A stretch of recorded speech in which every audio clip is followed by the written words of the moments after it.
السلام عليكم ورحمة الله تعالى وبركاته أصحاب قيمة الله وكسر هذا Somali Information Technology SIT وأنا هو جبريل عبد الرحمن مانتو وحيدا وضع موقع عصب وسيدة هيبرنت بطن لو صدروا Windows 10 كا تاو شوعا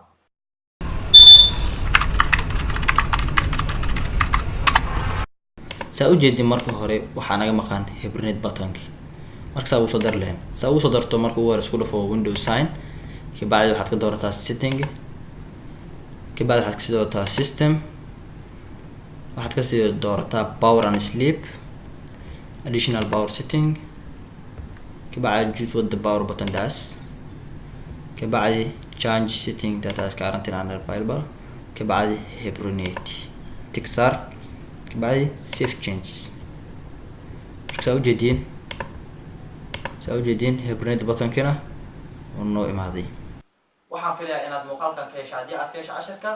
like saar kuna soo qor qaybta comments-ka casharka aad doonto in lagu soo diyaariyo anigoo tixgelin doona fikradaada hana iloobi inaad subscribe ku samayso channelka si ay kuu soo gaarto muuqaalo walba oo ka baxa channelka mahadsanid kul wacan